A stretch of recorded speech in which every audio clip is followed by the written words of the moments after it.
Hi, I'm Robin Boyce, and I hope you stick with us this next half hour or so. We've got a lot of great information to talk with you about, and it concerns better family life. Come on back.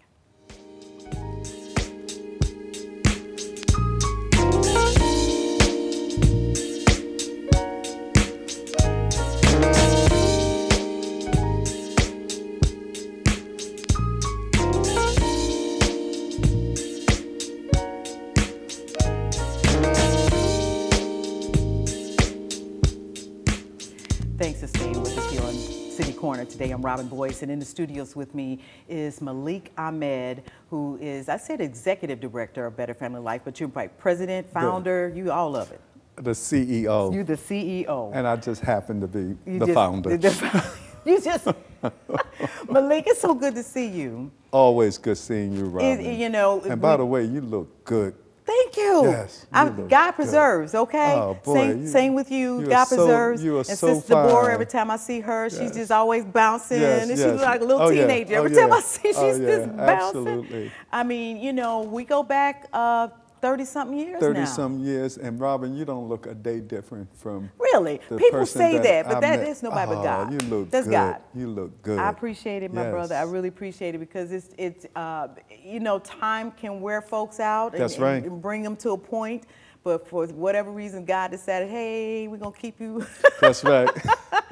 And it's great. It's beautiful. Yes. My mom is this beautiful lady, Yes, you yes. know, all into her 90s. Yes. And Dad, a handsome guy, Absolutely. you know. So, but with Better Family Life, we met each other when I was working for Magic 108 many years ago. That was about 30-something years ago. And you all, at that time, I think were still holding meetings for Better Family Life in the basement of your home in University City, Absolutely. correct? Back in 1983, 1984. Was it that long ago? Yes, Oh, we God. were holding meetings in our basement. And so when we tell people that Better Family Life actually started in the basement And it did. in our homes. And I guess that's why, you know, we have stayed very humble because you got to recognize the wound that you come out of. And the wound that we came out of was the basement. And we're still trying to rise, you know, up. Yes, you are. Yes, Yes. you are. And it's a graceful rise. You Yes, all ma'am. are doing it with excellence. Yes, thank you. And it's going very well. I hear lots of compliments about what Better Family Life is doing in the community all the time. You rose out of the basement, and then you went to University City Library. Oh boy, the University City Library days were so wonderful. Tell people about that kind of synergy that was going on there. Every Friday night we were having meetings at University City Library talking about what we needed to do in North St. Louis and why we needed to be committed to North St. Louis and that we had to have a point of view that could last over time. So Better Family Life was the idea that families is the basis of building communities. If we can strengthen families, then we can rebuild communities. And that's always been the mission statement and the vision for the organization, correct? Always. The foundation of Better Family Life is building families, and that is the way that you build communities. Now, a lot of people for a long time were skeptical. Remember back in the day, the early days, and folks, when you were building and you were branding the Better Family Life, folks were going, I don't know, those are those people over there that speak some different language, or they wear the funny hats on their head, or they yada, yada. Yes. But here we are today, 2017. You all have had the opportunity to be in a building for a minute or two that you got into to really start your social programming, which came out of that vision. Yes. Now you're in your own spot, Yes. located now on Page. What is that address over Page? 5415 Page Boulevard. And that school building was what, Old Emerson School? Old Emerson, Okay. Ralph Waldo Emerson School. You all went in there and laid that place out. It's absolutely, people just have to come and tour it. And in fact, going back to the University City days at the library, what we were talking about was cultural development. Yes. That, you know, black families need to be rooted in their own culture. So when those funny names was names like Kwanzaa, introducing Kwanzaa, is Kwanzaa a religion? You upset folks with that now. You say, wait, no, it's just a cultural holiday that celebrates family and community. And so you know, evolving from there and then wearing African garbs and Right. other kinds of things, we were instilling cultural pride in a broad swath of the city population. And yes, and then we were talking about all this holistic development. Yes. At a time that people were Yes. talking about silo development, that if you're dealing with housing, you can't be involved with education, you can't be involved with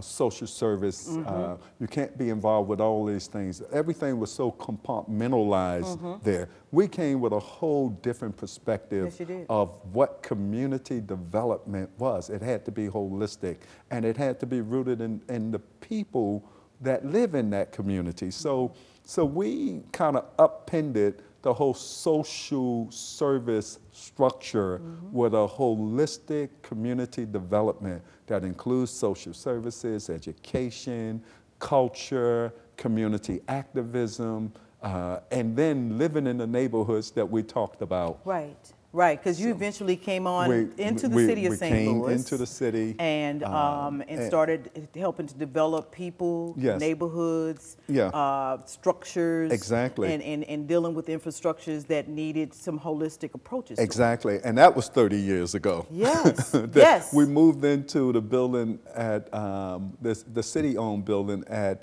625. 724 North Union, Okay. the West End Community Center. And at the time that we did that, we helped rebuild that building. We were the first catalyst for what eventually became about $1.5 million investment in that building. Okay. And so we showed there that we could do some really things. And then if you recall, we started moving into places like the Cabinet Courts housing, where people was like all afraid. Oh my gosh, y'all are going over there to do things? Yes, those are black folks over there. Right. Man, listen, the police don't even go over there. So how y'all gonna go over there? Right. Well, those are black people, they need servicing, and we're here to service. And that was the beginning of us looking in the 26th Ward and saying that this is a place that we can help rebuild. And so we started encouraging people to move in. And they came. And they came. Yeah. And so as God would have it, we would be blessed to be able to buy the building, the Ralph Waldorf Emerson School. Now, that school was built in 1898. Wow. 1898. That's beautiful. It was the Board of Education abandoned the building in 2003. We purchased the building in 2005. Okay. And since the purchase of the building, we have renovated that building by putting some $17 million of renovation costs, making that building probably one of the most outstanding buildings It really in is. the whole city. No, it's beautiful what you've done there. Yes. And you all took it step by step by step. I Exactly. mean, it took time to Yes. pull it off. Yes. But when you purchased it, you all went floor by Yes. floor Yes. by floor. Exactly. And to go in there now and to see what you've done with the open area where you have some of the different events and big meetings. Yes, absolutely. You all held there recently. Something I was involved with was the mayoral Exactly. debate, which was phenomenal. You were the moderator. One of the moderators along with one of the babies. One of the babies You of know, Better it's Family just- Life. yes. Chafia Imani's Yes. son, Oh, my goodness. who is brilliant. That's in a his whole own nother right. story right Exactly. there of the kids. Yes. And just to see what you've done. And that room is named after Congressman Bill Clay Sr. Congressman William Bill Clay Sr.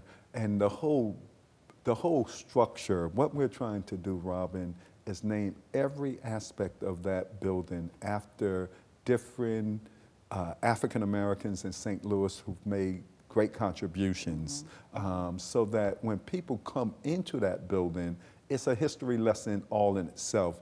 We're giving people the kind of pride that they need to know all of the pioneers in St. Louis, who have African-American pioneers, who have done really remarkable things. And then we have naming rights, we have murals, we have the largest African-American history mural in the entire state of Missouri. That was just finished recently, That was right? just finished. It took about 3 years. If this audience does nothing else, just come in and see that art and empowerment mural. And we're going to develop curriculum so schools can come in there, children can come in there, because it's so important for our nation, and especially our city and region, to understand the contributions that African Americans have made to the viability and the sustainability of America. Do you think that's part of the issues that we are looking at today, that folk don't know their background, don't know who they are? Oh, absolutely. And so they turn on each other, and you have this implosion in certain parts of the community. Self-hatred has a lot to do with self-denial. When self is denied basic human rights, civil rights, political rights, economic rights, social rights, educational rights, and are charted into the prisons and charted into the unemployment rolls and live in substandard housing, because the power structure is so overwhelming, they tend to turn on themselves and see each other as the cause of their misery. And so this, you know, perpetuates the cycles of poverty. What Better Family Life is trying to do is reverse that, is to say, wait a minute, you're not the cause of the problems that you have. You are a part of a bigger scheme that have undermined you historically, and that we have to reverse that by instilling in you self-love, love of family, love of community. And with those self-love, then we go and start being more self-reliant to do what we can do for ourselves to rebuild our families as well as our communities. Because that's the way it was back in the day. People, if Dad didn't have the job and he got laid off from the factory, he had a skill set he could sell to neighborhood or to neighbors, and they would refer his skill sets. Yes, absolutely. African American history is rich of showing examples of people having nothing and with their tenacity and perseverance creating something. And that has been what has advanced the race. What has happened over the last 30 years or 40 years is that this cycle of poverty and this cycle of feeling broken and being broken has caused us to kind of turn on each other and turn away from the history. What we're dealing with today is not worse than what slavery was. Exactly. You know, so we just have to turn back to our history and look at all of the wonderful examples of what Black people have done to overcome some of the obstacles that they've been faced with. Right, and Better Family Life is doing that really well with commemorating and or showing individuals on vacant houses. Yes. Absolutely. In the neighborhood there. You've taken pictures or had a artist come in and draw portraits, and on these vacant houses where kids play, you have these images of individuals who've done some things in this community. And in fact, Robin, the whole idea is that the pictures are just phase one. What we intend to do is to help in the rehabilitation, the renovation of those properties. Okay, so people see one phase of it, and then they see us working on these houses. Currently, we're working on 3 houses, and the goal is to do 100 along the boulevard and a little south of Page, as well as north of Page. Again, rebuilding the community. We didn't just go into the building at 5415 just as one monument. That's a testament of what can take place all over Page Boulevard. We're going to come back in a few minutes to talk more about those things with reference to you all helping to get people into homes and the whole jobs, the whole thing. We're going to be right back. Come on back. You've got a lot of great information here about Better Family Life. Don't you miss out.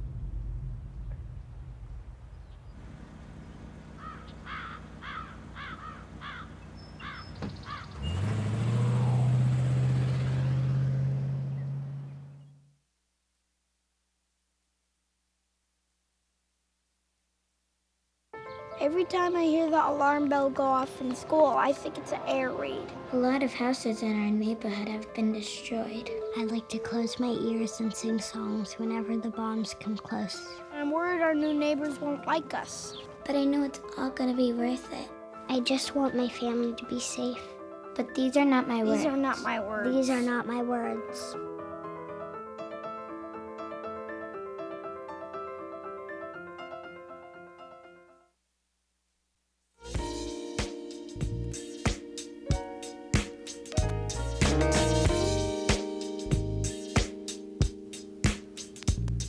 Welcome back to City Corner. I'm Robin Boyce, and in the studio with me is my friend Malik Ahmed with Better Family Life. We were talking in the break with reference to imagery and how BFL, when it came out 30-something years ago, I mentioned earlier that folks would say, I don't know if I want to go over there dealing with those folks with the funny hats and that Afro stuff what's going on. Is that something that is supposed to separate folks from other cultures, or is BFL about the global effect, bringing everybody together? When you say better family life, what we know is that the whole world wants a better family life. So that, you know, I think there's been a myth that if you emphasize Afrocentric cultural values and traditions, you're excluding anybody. No, you're not excluding anybody. Better Family Life is a humanistic organization. We are for the promotion of world humanity.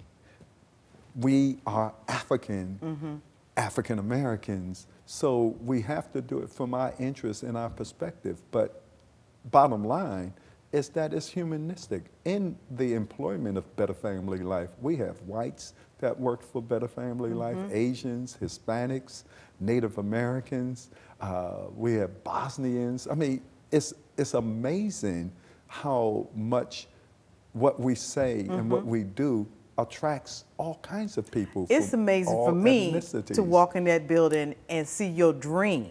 Yes. What you talked about all those years, actually walking around there and doing what they do.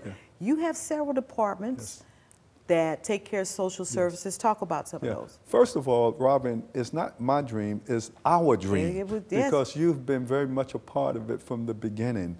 And those departments that you're making reference to, there's a housing department that works to help first-time homeowners or to help people who have been in their homes with home repair. And we actually, when we get the money from the state or the federal government, we actually give it to those people who are most in need. We do housing counseling. We help move people through the whole home buying process. One of the biggest things that block Black folks and other poor people is their credit scores. So we help them mitigate some of the adverse things that may be on their credit piece. So that's the housing department, and that's the department that's coordinating the whole Page Boulevard redevelopment. Then we have our youth, family, and clinical department. We are working with over 4,000 young people in the schools on teen pregnancy, academic achievements, behavioral kinds of things. We've been a partner with school systems for over the last 15 years, and we are currently in about 26 different schools, from East St. Louis to St. Louis City to St. Louis County. I was going to ask you, is it just St. Louis? It is broad. And then we have an after-school program. The after-school programs helps with tutoring and give all kinds of instructions with art and education and theater. We have the wonderful Vivian Watts there, who's working on a major production for this year's Unity Ball, which is Saturday, November 18th, and we'll talk about that a little later. We have the community outreach department. Right, James Clark has done an excellent job over there. James Clark, who has gone into every sector of this community, talking about the de-escalation of gun violence and helping to mitigate conflicts. We've got to stop the killing in our community, and we've got to organize every block, every community association, every church to take a strong position about the safety of our community. James Clark and his team of the Community Outreach Department is on the front lines of that. Then one of our biggest programs is our workforce program. Yes. Our workforce program, and we're very proud of that because what we've done, Robin, we've taken people who've been chronically unemployed and have helped them get through training, helped them get jobs, and then from the jobs, help them get career advancements on those jobs, and then from there, help them with their housing needs, whether it's rental housing or home ownership housing. We've helped them with specialized skills. We even have an entrepreneurial program for those people that may not want a traditional job, but want to try their own ideas out. We have, we're working with the Center for the Acceleration of African American Businesses, Eddie Davis. Yes. That's doing phenomenal job. So anybody in the audience that is interested in entrepreneurship, come to Better Family Life. We also have our cultural arts program. Our cultural arts program is headed by Deborah, and the mural is one part of that, but it's the injection and infusion of cultural arts in everything that we do. So all together, Better Family Life, what we try to do is holistic development program from every aspect of the family, getting them involved, and then the community activism of just being on top of major issues. Crime and safety is such a big thing, but neighborhood cleanup is just as well. We've done many neighborhood sweeps campaigns. Then we also have a membership organization. The basis of Better Family Life was a membership organization. And people don't know that, Yes, volunteers saying, listen, I want to be a part of this. We want to create a Better Family Life movement in the St. Louis region, and if that movement is successful in St. Louis, it can spread all over the country. I think the movement is moving really well here in the St. Louis area. You hear the buzzwords Better Family Life quite a bit in several different circles with reference to, oh, that's an organization that we probably should send Stephen to get the help that he needs with reference to getting into that job, or I understand they've got some behavioral sociologists that work for that organization that might be able to help this kid or group of young people that we have in the classroom. And Better Family Life's name comes up quite a bit. So you all are branding and getting what you do out there in the community, and people are coming to you. And we also even have a drug counseling program, because there's a lot of people that's working in the workforce, but have a real serious addiction problem. We want to stay on top of that too, because that's another destabilizing negative that impact families that and can communities. Slow things all the way down and have it's like that. Many discussions that I've had over the years with different groups who are trying to make changes. You can't help anybody move forward if they're really not feeling good about what's happening with them. And if they're on morphine or that drug or whatever, they're not going to move. They're not going to do anything. Self-medicating themselves, but in the process destroying themselves. And not really understanding that that's what's going on. So getting them ready, that's excellent. I did not know that. Now, one of the big fundraisers that you all do for the organization, and God, I remember the first one. Is the Unity Ball. Tell us about that coming up soon. This is the 31st anniversary of the Unity Ball. And, I remember the first one, Malik. That was so unique, and that was fun. So how has it grown over the years? It has grown by leaps and bounds. Just the fact that we have sustainability for 31 years is a testament all in itself. About 1,200 to 1,300 people will be at the Marriott Hotel Saturday, November 18th, starting at 7 o'clock. And which Marriott is this? This is the downtown Marriott on Washington. It's important to let folks know that. Each year, see, one of the things that I love about Better Family Life, we don't get too caught up in ourselves. Each year, we honor members of the community that we think are doing an outstanding job. You got some really good people here this year. Dwayne Butler with People's Health Center. Oh my God, Dwayne's an awesome person. Shirley Washington, Fox News, Ann Crossland. Ann Crossland for the International Institute. Tom Irwin, Civic Progress. Melvi Shaheed of the Empowerment Center.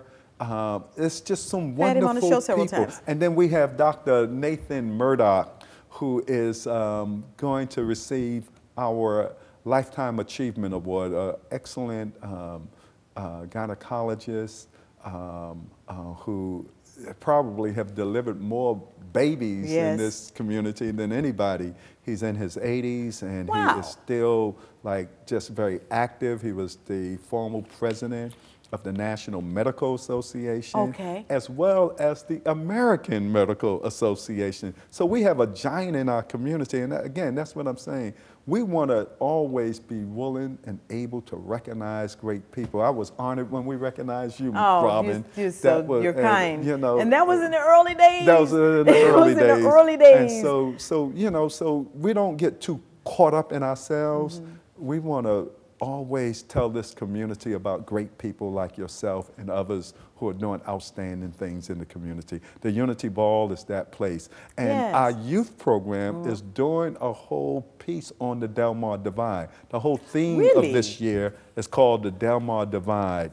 And so we want to show the inequity that exists south of the divide and north of the divide, and how we bridge that gap. How do we bridge what's take place on south of Delmar to north of Delmar, and then move development north of Delmar all the way to the river. Because BFL is pretty much at that divide. That's right. Just a few blocks north. Page Boulevard. A few blocks north. And we gotta put the city on notice. We gotta put corporations on notice that it's important to invest in North St. Louis, where African Americans live. Now, I'm not talking about where the NGA is going to be. That's part of downtown. We're talking about the heart of North St. Louis. Businesses need to go back into those places. People should be able to work where they live. You know, they should not have to go and travel 15 miles, 20 miles. So these corporations, we've got to put a little pressure on them that they have an obligation to invest. They do. Malik, we've run out of time, and it just seems like, wow, I can get you in and we can talk for hours, which we used to do.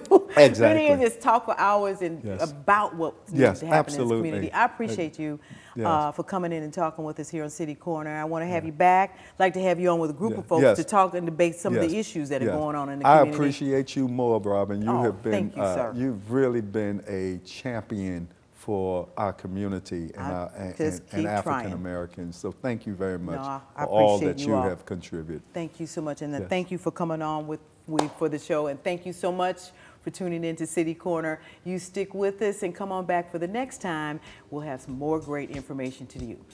Have an awesome, awesome week. And come to the Unity Ball on November come to the Unity Ball on November 18th. Thank you. Thank you.